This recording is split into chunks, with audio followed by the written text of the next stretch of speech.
Jesu angari werudzi rwuri? Angari mujudha. Asi Zoro zoro marudzi nechirungu no maJews. maJews Ndekupi? Judaism. Ndekupi? Israel. maJews ka angari Bethlehem mari Judea. Ndikuzvinzwa ndoda kuda zvinhu zvinobatika. Nyika. Nyika. Taura zvinhu zvinyatskubatika. Haisi UK. Saka inini Mwari kamundiregerero ndinenge zvekutaura sirizvo. Ende zvandikutaura ndochocho vanhu vanoziva wabvoita Silver College. That is why I still have that strong feeling. Yekuti Jesu ka. Bethlehem yo Judea ku Nazareth. And isusu when we say Jesus Christ, zvakafanira kuti kutoda isu.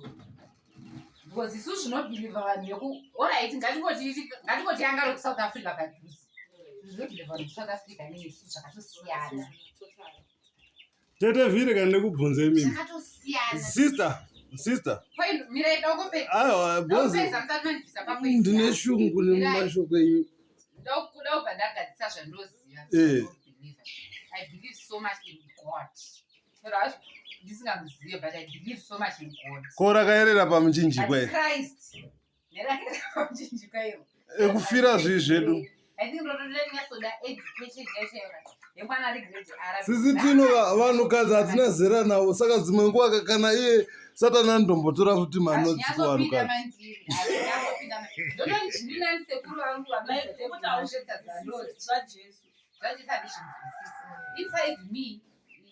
Inside me, Jineka, Jinopinda, Shoge is an ancestor of Ikoko. So if we are praying him, to me it feels like a Unaona sister zvakaitika. Sister sekufunga. Thank you. You know, it's something we don't know and something we can never understand.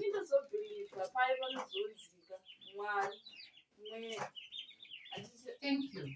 Ramashara, it's okay.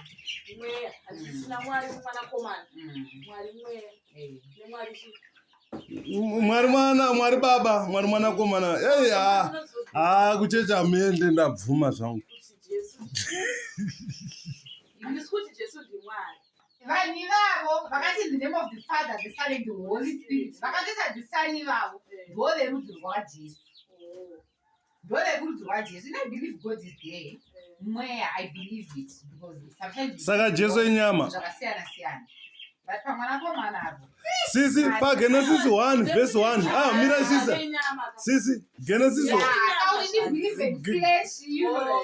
No, ko Bible munobvuma kwarire Bible. Munoritenda. Genesis 1 verse 26 inoti Mwari vakati ngatisike munhu akafanana nesu. Agotone simba pamusoro pezvipuka zvese nejecha regungwa wata vagobereka nawande pa 26. Handiti saka zvichireva kuti kana Mwari vakati ngatisike munhu vaitaura nani kana muchitaura kuti Jesu Kristu hamusi kumona. Kuna John ririko bhuku rinotaura kuti pakutanga pakanga pane shoko rakava izwi rakava nyama. Ndo 3 in 1 in the Holy Trinity. I am seeing God. Tara reality. Katika sa huku I'm seeing God. Mungu zvanureva. Muriwo siso. Tukachora zvakasikwa naMwari. Ndikuona Mwari. This is magnificent power. Simba rinoshamisa. Bible ka rinotanga riri reshona. Rakatanga riri rudzi rwavo ikoko. And then isusu nekuda kwedu zvinhu. Vatende ikoko. Vatinodisa kuchi? Chiera.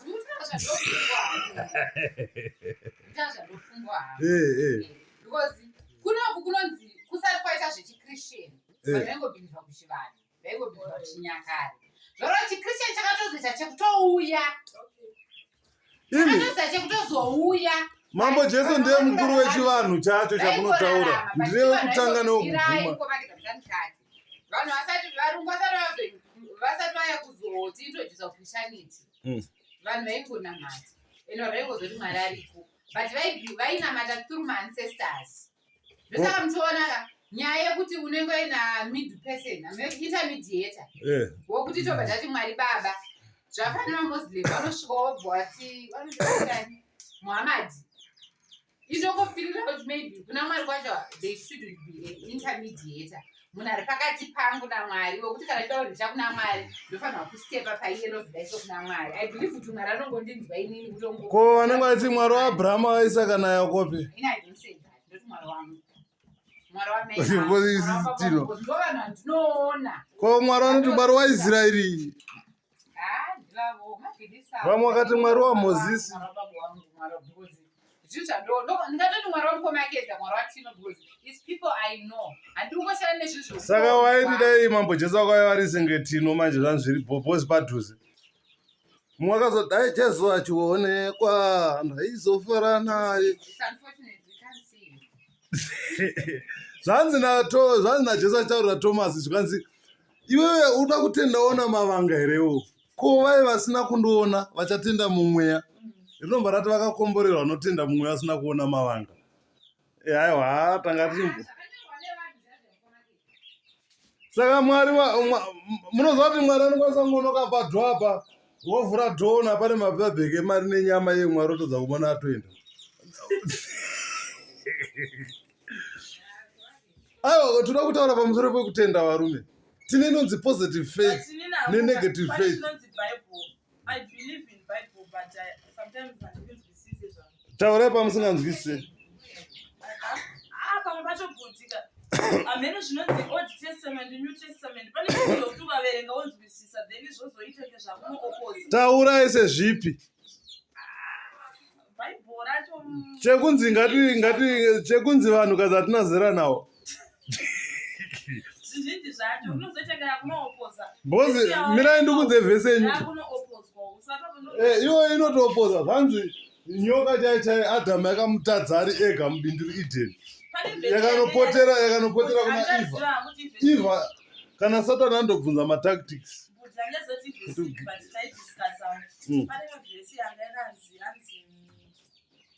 Mwari anotoona iwe uchizvarwa mudumbu rako kuti anotosarudza alright ivhesi inoenderana Cain naAbel. Cain ndiye anga ari munhu right here. Cain Abel ndiye anga achiita zvemakwai achiiti. Cain ndiye anga asi Mwari akatosarudza vachiri mudumbu kuti uyu achaita zvakanaka uye achaita zvakashata. Makangoti hanzi chete ka which means munhu wenyama akatokudza. Bhaibheri rinoti mukapaverenga bhudzi zvanoreva kuti hanzi unoona kutosarudzwa ndiwo uchaita zvinhu zvakashata. Judas akatogara audzwa kunzi wandinodya naye ndiye achandimukira.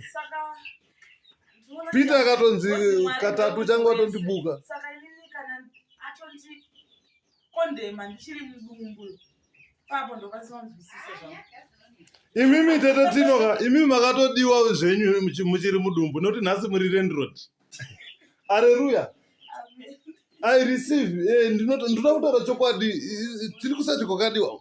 Munoziva ndingochizvifunga kuti ndakanyanyokosha weiko naye Mwari kudziwanirwa nyasha idzodzi. Asi pamuchinjikwa chi chakaerera mukaka. 1 2 nemavanga ndakariponesa. Barnabas. Asi Jesu paakafanga nodengere kuti ndokundobvunza. Jesu akapeka. Handiti akauya ari kamwana. Ari kacheche kachiwanda. Ari kuuya this time nemumakore akatodzoka the second coming of Christ. Iye ari kudengere Jesu. Ari pachigaro chababa. Oh. You must have faith, and your faith must be positive, and it must be supernatural faith. Yekutenda kuti kunyangwe inini ndakanzi ndakuenda kutereti ndodzoka. Hamuna mbofunga kuti ndoenda nene kuti makumbo munawo. Munofunga kuti takadyara chibage chedu chichabuda. This is natural faith. Tine natural faith imwe iri negative zvisingaite kuti mufundisi akasvikirwa pamba pake nemurwere anokwanisa kuenda kun'anga. Nekuti zvamusvikira asakasvikirwa naTino. Ane mwana achirwara asina pekugara anotongoti nezita raJesu uchapawana. Through that faith tinopawana. Isa amen. Ndo faith yatiri kuda kwete kuti mufundisi vafundisi ndo vanoona kuzogebha. Achioneka vateereri Tino. Vanhu vanondigonera. Ndaifunga kuti mbotamba tsoro neva timu irori.